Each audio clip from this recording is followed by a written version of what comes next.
Hello viewers, আজকে যে সিনেমার গল্পটা শোনাতে চলেছি তার নাম দুশ্মন। এটা একটা সাইকো থ্রিলার ক্রাইম মুভি। মুভির গল্পটা শুরু হয় একটা মেয়ে তার বাবার সাথে ডান্স করছিল। কিছুক্ষণের মধ্যেই তার বাবা মা পার্টিতে চলে যায়, মেয়েটা বাসায় একলা থাকে। তখনই কলিং বিল বেজে ওঠে, দরজা খুলতে একটা লোক তাকে ধাক্কা মারে। আর এই লোকটাকে আমরা একটা বাসায় দেখি, যার নাম গোকুল, সে একজন পোস্টমাস্টার। পরের দিন সকালবেলায় মেয়েটার ছবি পত্রিকাতে আসে যে তাকে রেপ করে মার্ডার করা হয়েছে। আর বুঝতে বাকি থাকে না যে গোকুল কাল রাতে তার সাথে কি করেছিল। একটা পরিবারকে দেখানো হয়, তারা তিন বোন, তাদের বাবা মারা গেছে। তারা তাদের মার সাথে একটা সুখী সুন্দর পরিবার নিয়ে থাকে। ন্যানা, সোনিয়া, দু বোন যমজ, আর তাদের ছোট বোন দিয়া। সোনিয়া একটু রাগী আর সোজাসাপটা কথা বলে, সবাই তাকে একটু ভয় করেই চলে। সোনিয়াকে পছন্দ করে কবি, যে একজন বিজনেসম্যান, সে তাকে বিয়ে করতে চায় আর প্রপোজ করতে ভয় করছে। এই কথাগুলো ন্যানা তার মাকে বলছে। তবে কবি ন্যানার সাহায্য নিয়ে সোনিয়ার কলেজে পৌঁছে যায়, তাকে বিয়ের প্রপোজটা আজকে করিয়ে দেবে। এরই মধ্যে আমরা গোকুলকে কলেজে দেখি, সে চিঠি বিলি করতে আসছে। তার নজর পড়ে ন্যানা আর সোনিয়ার উপর। যে মেয়েদেরকে তার পছন্দ হয়ে যায়, সে তাদেরকে টার্গেট করে ফেলে। তবে সুযোগটাও সে পেয়ে যায়। রাতেই সে ন্যানার বাসায় পৌঁছে যায় একটা চিঠি দেওয়ার জন্য। এখানে ন্যানা যখন চিঠি নিতে আসে, গোকুল তার কাছে ঘেঁষতে চায়। এরই মধ্যে ন্যানার মা চলে আসলে সে সেখান থেকে সরে পড়ে। বিষয়টা ন্যানার কাছে বেশ অদ্ভুতই লাগে। রাতে সোনিয়া যখন বাসায় ফিরে আসে, ন্যানাকে সে তার হাতে পরা আংটিটা দেখা যে কবিতাকে প্রপোজ করেছে। নানা অনেক খুশি হয়ে যায়, সে কথাটা তার মাকেও বলতে চায়। তবে নানা বলছে যে কবি দিয়ার জন্মদিনে সবার সামনে তাদের বিয়ের অ্যানাউন্সমেন্টটা করবে, এখন না বলার জন্য। পরক্ষণেই নানা একটু মন খারাপও করে যে সোনিয়া তাদেরকে ছেড়ে চলে যাবে। তবে সোনিয়া বলছে যে সে কবিরকে বলে দিয়েছে যে সে তার বোনদেরকে আর মাকে ছেড়ে চলে যেতে পারবে না, তারা একসাথেই থাকবে। এভাবেই সোনিয়া আর কবি তাদের নতুন জীবনের স্বপ্ন দেখতে থাকে। দেখতে দেখতে দিয়ার জন্মদিনের দিন চলে আসে। কবির আর তার মা চলে যায় দিয়াকে স্কুল থেকে আনতে। ওদিকে নানা গেছে কিছু জিনিসপত্র কেনাকাটা করার জন্য।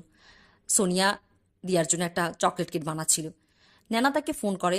তারা দুজন যখন কথা বলছিল, হঠাৎ করে নানা ফোনের ওপাশে শুনতে পায় যে কেউ একজন এসে সোনিয়ার উপর জোরজবরদস্তি করতে চাচ্ছে। নানা ফোনে সোনিয়াকে ডাকতে থাকে, সোনিয়া সোনিয়া বলে। তবে কোনো কথা শুনতে পায় না, শুধু শুনতে পাচ্ছে যে কেউ একজন তার সাথে জোরজবরদস্তি করছে। এখানে আমরা গোকুলকে দেখি। গোকুল সোনিয়ার উপর হিংস্রভাবে তার উপর ঝাঁপিয়ে পড়েছে, তার সাথে জোরজবরদস্তি করতে চাচ্ছে। নানা বুঝতে পারে যে সোনিয়ার সাথে খুব একটা বাজে কিছু হতে চলেছে।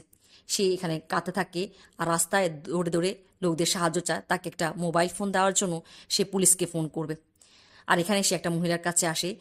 এই মহিলার কাছে এসে মোবাইল ফোন পায় আর তাকে বলে যে পুলিশের কাছে ফোন করার জন্য, তার বাসার ঠিকানা বলে যে এখানে পুলিশকে চলে যাওয়ার জন্য। ওদিকে আমরা গোকুলকে দেখি যে গোকুল খুবই নির্মমভাবে আর নির্দয়ভাবে সোনিয়াকে রেপ করে আর তাকে হত্যা করে আর ফোনটা কেটে দেয়। ওদিকে ন্যানা বাসায় পৌঁছে যায়। বাসায় এসে সে দেখে যে এখানে অনেক পুলিশ দাঁড়িয়ে আছে, তারা একটা ডেড বডি নিয়ে কথা বলছে। এরই মধ্যে কবির আর তার মাও সেখানে চলে আসে। তার মা পুলিশকে ধাক্কা দিয়ে ঘরের ভেতরে যায়। আর এখানে ন্যানা দেখতে পায় যে মেঝেতে সোনিয়ার লাশটা পড়ে আছে। সে নিজেকে আর সামলাতে পারে না, সেখান থেকে দৌড়ে বাসার বাইরে বেরিয়ে আসে আর একটা জায়গায় চুপ করে বসে থাকে। এদিকে গোকুল দামোদর হসপিটালে পৌঁছে গেছে। সেখানে তার প্রেমিকা রাধিকা একজন নার্স। সেখানে গিয়ে গোকুল রাধিকাকে বলছে যে তাকে তার কোয়ার্টারের চাবিটা দেওয়ার জন্য।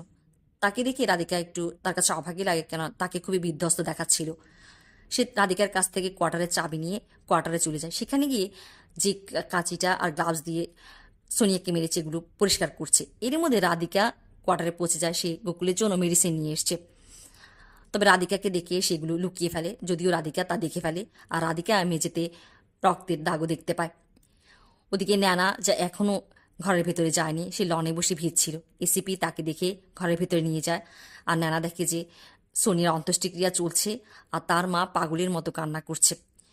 পুলিশ সোনিয়ার রেপিস্টকে ধরার জন্য ডগ স্কোয়াড পাঠিয়েছে। আর ডগ স্কোয়াড এখানে দামোদর হসপিটালে চলে এসছে, নার্সদের কোয়ার্টার পর্যন্ত। গোকুল সতর্ক হয়ে পড়ে আর সেখান থেকে পালিয়ে যায়। পুলিশ তাকে ধরতে পারে না। এখানে আমরা নানা পরিবারকে দেখি যে তাদের পুরো পরিবারটা ভেঙে পড়েছে, তাদের সমস্ত আনন্দই যেন চলে গেছে। নানা সব জায়গায় সোনিয়ার স্মৃতি হাতড়ে বেড়াচ্ছে। আর ওদিকে কবিরের অবস্থাটাও তেমন। কিছুদিন যাওয়ার পর নানা গিয়ে এসিপির সাথে কথা বলে। এসিপি তাকে খুলে বলে যে তারা ডগ স্কোয়াড নিয়ে দামোদর হসপিটালের কোয়ার্টার পর্যন্ত চলে গিয়েছিল, তবে তারা অপরাধীকে ধরতে পারেনি, চেষ্টা চালিয়ে যাচ্ছে। ন্যানা দামোদর হসপিটালে আসে। এখানে এসে সে নিজেই খোঁজাখুঁজি করতে থাকে। এরই মধ্যে তার চোখ পড়ে যায় গোকুলের উপর। গোকুলকে দেখিতে প্রথমে তার কাছে কিছু মনে না হলো, হঠাৎ করে তার মনে পড়ে যায় সেই দিন গোকুল কী ধরনের একটা বাজে বিহেভিয়ার তার সাথে করেছিল, আর সে গোকুলের পিছা করে। এখানে সে দেখতে পায় যে গোকুল গিয়ে রাধিকার সাথে কথা বলছে, সে রাধিকাকে সাজাচ্ছে, তার উপর হাত তুলে, আর তাকে বলে যে সে মিথ্যাবাদী, তাকে না জানিয়ে একটা মঙ্গলসূত্র বানিয়েছে। রাধিকা বলছে যে রাধিকা এই মঙ্গলসূত্রটা বানিয়েছে, সে গোকুলকে বিয়ে করতে চায়। তবে গোকুল তাকে বলে যে সে তাকে কোনো বিয়ে দিয়ে করবে না, আর মঙ্গলসূত্র তার কাছ থেকে নিয়ে যায়। বলে যদি বেশি বাড়াবাড়ি করে তবে অন্যান্য মেয়েদের সাথে যে সে যা করে রাধিকার সাথেও তা করবে, এই বলে তাকে ধাক্কা দিয়ে সেখান থেকে চলে যায়। সে চলে যাওয়ার পর নানা গিয়ে রাধিকার সাথে কথা বলে। এখানে আমরা দেখি যে পুলিশ গোকুলকে ধরে নিয়ে গেছে, কেসটা আদালতে আসে। মহিলা আইনজীবী পুরো কোটেশন বর্ণনা করছে যে কটা নির্দয় আর নির্মমভাবে গোকুল সোনিয়াকে রেপ এবং হত্যা করেছে। রাধিকাকে নিয়ে আসা হয়। রাধিকাকে দেখা মাত্রই গোকুল এখানে ভয়ঙ্কর রকমের ছড়ানো অভিনয় করতে শুরু করে। সে কান্না করতে শুরু করে, চিৎকার করতে শুরু করে, আর রাধিকাকে বলে যে রাধিকা কেন তাকে মার্ডার কেসে ফাঁসাচ্ছে, সে তাকে বিয়ে করতে চেয়েছিল আর গোকুল তাকে মানা করে দিয়েছে এই জন্য। আর এগুলো বলে সে কান্না করতে থাকে, আর এসব বলে তোলে সে রাধিকার মনটাই পাল্টিয়ে দেয়। আর এখানে যখন আইনজীবী তাকে জিজ্ঞাসা করে যে পুলিশকে যে বয়ান সে দিয়েছে যে সেই দিন যেদিন সোনিয়ার হত্যাকাণ্ড হয়েছে 19 তারিখ, সে গোকুলকে কি অবস্থায় দেখেছিল, আর সে কাঁচি আর গ্লাভসগুলো সে দেখে ফেলেছিল। তবে রাধিকা এখানে পাল্টে যায়, সে বলে যে সে এসব কিছুই দেখেনি, এসব কথা সে ন্যানার কথায় ফেসে গিয়ে বলেছে, তার গোকুল এসব কিছু করতেই পারে না। আর এভাবে গোকুল ছাড়া পেয়ে যায়। নানা বাসায় এসে অনেক কান্না করে। গোকুল রাধিকাকে বিয়ে করে, তাকে নিয়ে ট্রেনে করে কোথাও যাচ্ছে। এখানে আমরা ফ্ল্যাশব্যাকে দেখেছি গোকুল রাধিকাকে নিয়ে বিয়ে করে বাসায় নিয়ে এসছে। সে রাধিকাকে বলে যে সে রাধিকাকে তার মায়ের কাছে গ্রামে 1 মাসের জন্য পাঠাবে, আর এই 1 মাস সে তাকে অনেক মিস করবে। রাধিকাকে বলে যে তাকে গুনে গুনে 30টা চিঠি লিখে দেওয়ার জন্য, সে প্রতিদিন একটা করে চিঠি পড়বে, আর রাধিকা গুনে গুনে তাকে 30টা চিঠি লিখে দেবে। আর ফ্ল্যাশব্যাক থেকে ফিরে এসলে আমরা দেখি যে গোকুল রাধিকাকে নিয়ে জঙ্গলের মধ্যে দিয়ে কোথাও তাকে নিয়ে যাচ্ছে তার গ্রামে। এখানে এসে রাধিকাকে একটা ব্যাগ দিই, আর এই ব্যাগের মধ্যে আমরা দেখি যে একটা সাপ, যেটা রাধিকা দেখতে পায় না, আর এই সাপটা রাধিকাকে কামড় দিয়ে রাধিকা এখানে মারা যায়। আর বুঝতে বাকি থাকে না যে গোকুল এই সব কিছু করেছে রাধিকাকে মারার জন্য। ওদিকে ন্যানা পুলিশের কাছ থেকে চালাকি করে এটা জেনে যায় যে গোকুলের ঠিকানা, আর সে তার পিছা করতে থাকে। একদিন সে দেখে ফেলে যে গোকুল এমন একটা মেয়ের পিছে গেছে তাকেও রেপ করবে, আর ন্যানা তাকে বাঁচিয়ে ফেলে। তবে গোকুল তাকে দেখে ফেলে আর তার পিছা করে। ন্যানা তার সাইকেলটা নিয়ে পালাতে থাকে, তবে এখানে সাইকেলের চাকা পেঁচিয়ে সে পড়ে যায়। গোকুল তাকে ধরে ফেলেও সে তাকে ধাক্কা মেরে সেখান থেকে পালিয়ে একটা সবজি বাজারে চলে আসে। এখানে সে তার ধাক্কা লাগে একটা লোকের সাথে, আর এই লোকটার নাম হচ্ছে মেজর সুরাজ সিং রাথোর। নানা তাকে সরি বলতে থাকে, তবে মেজর সুরাজ সিং রাথোর তাকে বলছে সে নিজেই সরি, সে নিজে দেখতে পায় না, সেজন্যই নানার সাথে তার ধাক্কা লেগেছে। আর এখানে গোকুল তাদেরকে এই অবস্থায় দেখে সেখান থেকে চলে যায়। মেজর সুরাজ সিং তাকে যে সাহায্য করে ছোট একটা ছেলে যার নাম ভীম, তাকে ডেকে পাঠায়। তারা ন্যানাকে তাদের বাসায় নিয়ে যায়। আর এখানে ন্যানা মেজর সুরাজকে তার বোন সোনিয়ার সাথে যা কিছু হয়েছে সব কিছু খুলে বলে। এগুলো বলার পর মেজর সুরাজ তাকে সাহস যোগায় যে যেভাবে ন্যানা তার ব্যক্তিগত কথাগুলো মেজর সুরাজকে বলতে পেরেছে, সেভাবেই সে সাহস করলেও তার বোনের জন্য গোকুলের সাথে লড়াই করবে, আর তাকে বাসায় পাঠিয়ে দেবে। বাসায় আসলে এখানে গোকুল তাকে ফোন করে, তবে নানা মধ্যে এবার সাহস সঞ্চার হয়েছে। সে গোকুলকে বলে দেয় যে সে গোকুলকে ভয় পায় না, গোকুল যা কিছু করার জন্য। পরের দিন আমরা দেখি যে নানা এসে মেজর সুরাজকে থ্যাঙ্কস করে। এখানে নানা এটা খবর লাগিয়ে নেয় যে রাধিকা অনেকদিন থেকে তার কাজে আসে না। পুলিশ গোকুলকে ধরে নিয়ে আসে, তাকে জিজ্ঞাসাবাদ করছে রাধিকার সম্বন্ধে। আর এখানে গোকুল বলে যে রাধিকা তার মায়ের সাথে গ্রামে আছে। ন্যানা রাধিকার একজন সহকর্মীকে নিয়ে আসে, সে বলে যে রাধিকার বেতন তার ঠিকানায় পাঠানো হয়েছিল, তবে সেটা ফেরত এসেছে। আর এখানে গোকুল আবারও সেই ভয়ঙ্কর ছলমে অভিনয় শুরু করে, আর কতগুলো চিঠি বের করে। আর এখানে আমরা বুঝতে পারি যে সে কেন রাধিকার হাতে ওই 30 দিনের চিঠি লিখিয়েছিল। সে বলে যে প্রতিদিন রাধিকা তাকে একটা করে চিঠি পাঠায়, আর চিঠিগুলো সে তার রাধিকার সহকর্মীকেও দেখা, যেহেতু রাধিকারই হাতের লেখা। সহকর্মী বলে যে হ্যাঁ এগুলো রাধিকারই চিঠি। আর এখানে পুলিশের আর কিছুই করার থাকে না, যদিও নানা পুলিশের উপর রাগ করে যে কেন পুলিশ গোকুলকে ধরলো না। আর নানা এখানে রাগ করে সেখান থেকে চলে আসে। সে যখন বাসায় ফিরছিল গোকুল তাকে ধরে ফেলে, আর তাকে গাড়িতে করে দ্রুত গাড়ি চালিয়ে নিয়ে যাচ্ছিল একটা জায়গায়। পুলিশ এখানে ট্রাফিক পুলিশ তাদেরকে দেখে ফেলে আর তার পিছা করে। গোকুল তাদের থেকে বাঁচতে গাড়িটাকে দ্রুত চালাতে শুরু করে, আর একটা জায়গায় গিয়ে গাড়িটা অ্যাক্সিডেন্ট করে। গোকুল সেখান থেকে পালিয়ে যায়, তবে নানা এখানে আটকে পড়ে। যদিও সে অনেক কষ্টে সেখান থেকে ছাড় পেয়ে মেজর সুরাজ সিংয়ের বাসায় আসে। এখানে এসে সে তাদেরকে মেজর সুরাজকে বলছে যে আজকে তার সাথে কি হতে চলেছিল, যে তার বোন সোনিয়ার সাথে যা হয়েছিল আজকে তার সাথে তেমনটাই হতো। তবে মেজর সুরাজ তাকে বোঝায় যে এভাবে কান্না করে মেজর সুরাজের কাছে এসে পুলিশের কাছে যে তার কিছুই হবে না। তাকে যেটা করতে হবে, তাকে নিজেকে এমনভাবে ট্রেন করতে হবে যে সে গোকুলকে মোকাবেলা করতে পারে। আর এখানে মেজর সুরাজ ন্যানাকে এমনভাবে ট্রেন করে যাতে সে গোকুলের সাথে মোকাবেলা করতে পারে। ওদিকে আমরা গোকুলকে দেখি যে গোকুল তার এলাকার একটা সংগঠনের মহিলাকে নিয়ে পুলিশ কমিশনার দেখা করে। ওই সংগঠনের মহিলা পুলিশ কমিশনারকে বলছে যে পুলিশ যাতে গোকুলকে বারবার হয়রানি না করে। আর এখানে পুলিশ কমিশনার এসিপিকে বলে যে যদি তাদের কাছে কোনো সলিড সাক্ষ্য প্রমাণ না থাকে তবে গোকুলকে পেরেশানি না করার জন্য। এভাবেই সে পুলিশের কাছ থেকেও ছাড় পেয়ে যায়। ওদিকে আমরা দেখি যে ন্যানা সুরাজ দুজনকে পছন্দ তো করে ফেলেছে, তবে সুরাজ বলছে যে তাদের এই সম্পর্কের কোনো ভবিষ্যৎ নেই। যদিও নানা এই সম্পর্কটাকে আগে নিয়ে যেতে চায়, তবে সুরাজ তাকে মানা করে দেয়। নানা অনেক মন খারাপ করে আর অনেক কথা বলে সুরাজকে যে সুরাজ যখন কাপুরুষ, সে সম্পর্ক করতে ভয় পায়। যদিও সুরাজ তার কোনো কথাই শুনে না, আর নানা এখান থেকে কাঁদতে কাঁদতে বাসায় চলে আসে। নানাকে আমরা দেখি যে সে গোকুলের বাসায় যে এখানে গিয়ে সে সবকিছু আবার খুঁজতে থাকে, তছনছ করতে থাকে যে কিছু একটা যদি সে খুঁজে পায় সে গোকুলকে পুলিশের হাতে দেবে। তবে সে কিছুই খুঁজে পায় না।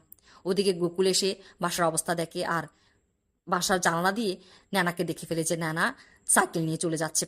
গোকুল বসে থাকে না, সে দিয়ার স্কুলে পৌঁছে যায় আর নানাকে ফোন করে। নানাকে বলে যে সে দিয়ার স্কুলে আছে। নানা বুঝতে পারে যে গোকুল এবার দিয়ার সাথে কিছু একটা করবে। সে দ্রুত দিয়ার স্কুলে পৌঁছে যায়। সেখানে গিয়ে সে জানতে পারে যে গোকুল আত্মীয়র পরিচয় দিয়ে দিয়াকে তার সাথে নিয়ে গেছে। নানা দিয়াকে খুঁজতে থাকে, তবে না পেয়ে বাসায় ফিরে আসে। এখানে সে বাসায় দিয়াকে দেখে তার জান ফিরে পায়। দিয়া তাকে কবিতার ছলে বলে যে গোকুল আঙ্কেল তাকে একটা কবিতা শুনিয়েছে, যার মাধ্যমে গোকুল এই মেসেজটা নানাকে পাঠিয়েছে যে সে এবার দিয়াকে মেরে ফেলবে। আর এই ঘটনার পর তাদের মা নানাকে বলছে তার ব্যাগ গোছানোর জন্য তারা পরের দিনই তাদের খালার বাসায় নৈনিতাল চলে যাবে, আর আজকের রাতটা তারা কবিরের বাসায় থাকবে। যদিও নানা তার মাকে বলছে যে তারা গোকুলের ভয়ে তাদের শহর ছেড়ে চলে যাবে আর তার বোনের ধর্ষককে ফাঁসি দেবে না। আর এখানে তার মা তাকে থাপ্পড় মেরে দেওয়ার বলেছে, তিনি আর একটা কথাও শুনতে চায় না। তারা কবিরের বাসায় আসে। এখানে আসলে নানা দেখতে পায় যে কবির এখনও সোনিয়ার সমস্ত স্মৃতিকে জীবন্ত রেখেছে। এটা দেখে সে আবারও বেশ ইমোশনাল হয়ে পড়ে আর নিজেকে আর সামলাতে পারে না। মেজর সুরাজের বাসায় চলে যায়, সেখানে গিয়ে তার ব্যক্তিগত পিস্তলটা নিয়ে চলে আসে। ওদিকে ভীম বাসায় থাকে না, আর সে নানাকে রাস্তায় দেখে ফেলে। সে গিয়ে সুরাজকে খুলে বলে সব কথা। নানা গোকুলকে ফোন করে আর বলে যে গোকুল যাতে দিয়াকে কিছু না করে, তার সব কিছু, যেহেতু নানার সাথে তার শত্রুতা, নানার সাথে সে নানা তাকে বাসায় ডেকে পাঠায়। এদিকে আমরা দেখি যে সুরাজ নানাকে ফোন করেছে। নানা ফোনটা পেয়ে মনে করে যে এটা গোকুলের ফোন, তবে সুরাজের কণ্ঠ শুনে সে ফোনটা রেখে দেয়। সুরাজ বুঝতে পারে যে নানা কোনো একটা বড় কিছু করতে চলেছে। ওদিকে নানা যে কিনা গোকুলের জন্য অপেক্ষা করছিল, গোকুল আসার সাথে সাথে সে গোকুলের দিকে পিস্তলটা তাক করে আর গোকুল ভয় পেয়ে যায়। নানা তাকে বলে যে তার কি মনে হয়েছিল যে তার বোনকে নির্মম নির্দয়ভাবে রেপ আর হত্যা করার পর আর তার পুরো পরিবারকে কাঁদিয়ে গোকুল এভাবেই ছাড়া পেয়ে যাবে? না, সেটা সে করতে দেবে না। তবে গোকুল এখানে চালাকি করে তাকে ধাক্কা মেরে তার হাত থেকে পিস্তলটা ফেলে দেয়। নানাকে ধরে ফেলে আর তাকে রশি দিয়ে বেঁধে ফেলে আর তাকে রেপ করতে চায়। তবে এখানে মেজর সুরাজ চলে এসে নানাকে বাঁচায়। তাদের দুজনের মধ্যে বেশ লড়াই হয়। একটা পর্যায়ে গোকুল মেজর সুরাজকে ছুরি মেরে দেয় আর তাকে ভীষণভাবে জখম করে। সে মাটিতে লুটে পড়ে। ওদিকে নানাকে ধরে ফেলে আর নানাকেও মারতে চায়। নানা যদিও ওই পিস্তলটা দেখে ফেলে যেটা আলমারির কাবারের নিচে চলে গিয়েছিল, পিস্তলটা নিতে যায়, তবে কুকুর সেই পিস্তলটা নিয়েই নানাকে গুলি করতে চায়। এবারও মেজর সুরাজ তাকে বাঁচিয়ে ফেলে। তবে এবার আর নানা ভুল করে না, সে পিস্তলটা নিয়েই কয়েক রাউন্ড গুলি ছুড়ে গোকুলের শরীরে। আর এখানে আমরা দেখি যে গোকুল মারা যায়। নানার মনের ভেতরে যত রাগ, হতাশা, ক্ষোভ ছিল সবকিছু এক নাগের উগরে বের হয়ে এসছে। আর এখানে সে মেজর সুরাজকে ধরে কাঁদতে থাকে। পুলিশ নানাকে সম্মাননা দেয় যে সে কত সাহসের সাথে গোকুলের সাথে লড়াই করেছে। এরই মধ্যে নানার কাছে একটা চিঠি আসে। মেজর সুরাজ শহর ছেড়ে চলে যাচ্ছে, আর এটা সে নানাকে সামনাসামনি বলতে পারবে না, এই জন্য চিঠিতে লিখে পাঠিয়েছে। চিঠিটা পড়া মাত্রই নানা গাড়ি নিয়ে এয়ারপোর্টের দিকে ছুটে চলে। এখানে গিয়ে সে ইমিগ্রেশন অফিসারের সাথে কথা বলে, আর ইমিগ্রেশন অফিসার একটা অ্যানাউন্সমেন্ট করে যে মেজর সুরাজ সিং রাথোর যেখানেই আছে তার জন্য একটা ফোন কল আছে। আর এখানে সুরাজ ফোন কলটা রিসিভ করলে নেনা তাকে বলে যে সে তাকে অনেক ভালোবাসে, তাকে ছেড়ে না যাওয়ার জন্য। আর সুরাজ ফোনটা রেখে দেয়। নানা হতাশ হয়ে পড়ে আর কাঁদতে কাঁদতে এয়ারপোর্ট থেকে চলে আসছিল। আর এখানে তার সাথে ধাক্কা লাগে মেজর সুরাজের। সুরাজ তাকে বলে ওঠে যে সে তাকে ভালোবাসে। আর এভাবেই দুজন দুজনকে জড়িয়ে ধরে আর তাদের দুজনে মিল হয় আর গল্পটা শেষ হয়।